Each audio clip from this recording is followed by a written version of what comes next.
This is Southern Cross News with Joe Palmer. Good evening everyone and welcome to Southern Cross News. A 90-year-old woman is recovering in the Launceston General Hospital tonight after being assaulted in an alleged home burglary yesterday. A 39-year-old man has since been charged with a number of offences. Our reporter Monica Dadson filed this report a short time ago. 39-year-old Mowbray man Shane Weldon appeared here in the Launceston Magistrates Court earlier today. He's been charged with a string of serious offences, including aggravated burglary and assault. It's alleged Mr Weldon first trespassed on this Lamont Street property soon after 2 o'clock yesterday afternoon. Police allege he stole keys from that property before he then jumped fences to get to another house in Oswald Street. The court heard it was there where Mr Weldon supposedly assaulted and stole the phone of a 66-year-old man who was working in the backyard. He then allegedly entered the house and struck 90-year-old Beryl Dix in the head, knocking her unconscious. Police claim the offender then fled to adjoining Man Street, where he was arrested after allegedly breaking into another house. The 66-year-old who had been working at Ms Dick's property assisted her, and they were both taken to the Launceston General Hospital with facial injuries. Ms Dick's remains there in a serious but stable condition. The accused, Mr Weldon, has also been charged with resisting arrest and assaulting a police officer by punching him numerous times in the head. He is yet to enter pleas to any of the charges and was denied bail. He will remain in police custody and will next appear here on April 30. 2 men are in custody after allegedly evading police in Newtown. Police attempted to intercept the car for a random check before the driver sped off, colliding with another vehicle. The result of what police say was a possible attempt to evade. This silver sedan speeding down Park Road after police tried to intercept the vehicle for a random check just before 1 p.m. Police attempted to intercept a vehicle. It has moved onwards, and while police were trying to re-establish contact with it, it's come down Park Street here onto Risdon Road, where it's failed to give way. The give way sign has collided with another vehicle. The crash on Risdon Road leaving the silver sedan irreparable but causing no injuries. The forensic unit searching the vehicle for further evidence, police seizing a number of items including a small nylon carry bag. The car was searched because of the suspicion the police had formed when they spoke to the occupants of the vehicle after the crash. The 2 men in custody will be questioned by police with charges expected to be laid. At the very least, they'll be charged in relation to the manner of driving and the involvement in the accident. Jacqueline Robson, Southern Cross News. Tasmania's electricity network will remain cut off from the Australian mainland for another month and a half, with repairs to the Basslink cable delayed. A piece of equipment was damaged at the Victorian converter station last month, with the expected return to service this Saturday. But now Basslink says that's been delayed until the end of next month due to the need for specialist equipment and expertise. It's disappointing and unacceptable. Basslink plays an important role in Tasmania's energy security, and I urge Basslink to take all prudent measures to accelerate the return to service.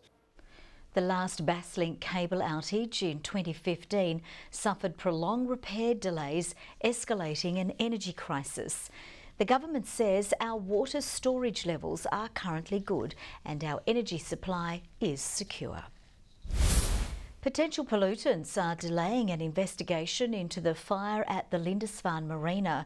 A clean-up operation is underway to remove the diesel leaking from the sunken vessel. The boat caught fire on Friday night, spreading to a nearby motor cruiser, with the 2 boats destroyed by the blaze. Fire investigators need to inspect the submerged boat to determine the cause of the fire. It's not clear when the vessel will be salvaged. The state government will offer up to $13,000 to landlords if they lease a home to people on low incomes. The pilot scheme is hoped to ease the housing crisis, but will only cover 110 properties, and there's questions as to where the housing stock will come from. Tasmania is in the middle of a housing shortage, described as unprecedented by real estate experts. Oh, it's very tight. I think we've got a vacancy rate of about 0.3%, 0.03%. It's one of the tightest I've seen in my 32-year career. Government today announcing a measure hoped to provide some relief, up to $13,000 for property owners who lease to low-income families, and rent guaranteed for 12 months. This is one of the things that we're doing as a pilot to see if we can stimulate the release of more private rental into the longer-term rent market for low-income families. The pilot program to start in May is expected to open up 110 homes at a cost of $1.5 million. Social services are welcoming the policy, but are worried existing tenants could be shafted. So some of the unintended consequences could be that we don't want people to be evicted from those properties that then could end up being homeless. So it's really important that the right safeguards are put in place. Opposition parties say regulation instead of taxpayer-funded subsidies is the answer. State government welfare for property investors. They are going to pay landlords to be landlords. The government needs to consider Labor's proposal to pause short-term, short-stay accommodation in high-stress areas. I think there's an inevitability to some sort of regulation around short-stay accommodation because at the moment it's a free-for-all. Now we need to understand, under our new circumstances, what role it is playing in our housing market, and we will look at any information we can get on that before making any further decisions. The program will be re-evaluated in March. Michael Breen, Southern Cross News. Frustrated rail industry workers are calling for harsher penalties for those who risk their lives and drive in front of trains. It comes after Tasrail released this near-miss vision showing a private school bus failing to give way at a level crossing in the state's south. Our driver, as I said, has been quite confronted by this. He hasn't got time to think whether there's people in it or not, so he's just simply slammed on the brakes, blown the horn. I think, as people can see from the footage, it's only luck that, firstly, that the train hasn't hit the bus, and again, only luck that there wasn't people in it. It's just crazy. Tasmania Police has issued an infringement notice to the bus driver for failing to obey a stop sign. The vehicle was not in service at the time and no students were on board. Queen Elizabeth's youngest son, Prince Edward, has helped celebrate the Royal Tasmanian Botanical Gardens bicentenary. The Earl of Wessex is the first royal to visit the popular gardens and also awarded local Duke of Edinburgh achievements during his visit. A royal arrival for Queen Elizabeth's youngest son, the Earl of Wessex, Prince Edward, launching a new Duke of Edinburgh program to highlight the character of employees beyond the resume already seized by local businesses. You can draw out of that young person a real sense of who they are. And that person stops being a two-dimensional person, but into a three-dimensional character. You hire a person, and you hire a person with all their human potential. And the award gives you a signal of what that is. A visit to a local college for a quick performance. Handsome beyond compare. The Prince speaking with students involved in the Duke of Edinburgh Award founded by his father 62 years ago.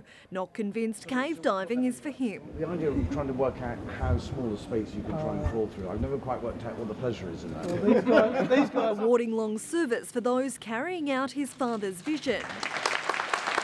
The true monarchists turning out to the Royal Tasmanian Botanical Gardens. And I'm wearing my scarf, you see. Mum was, and I think we are as well. We're just following suit, yes. And that's why we're here, just to see how it all goes. We thought it'd be a little history lesson and we can do a bit of learning about the royal family. Despite its name, the Prince is the first royal to visit the gardens, today helping celebrate its bicentenary, opening the new Lily Pond feature. 1, 2, 3, go!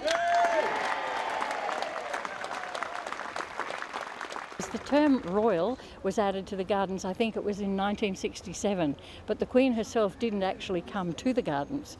So yes, it is our first royal visit. An opportunity to take a snap to help savour the moment. Jacqueline Robson, Southern Cross News.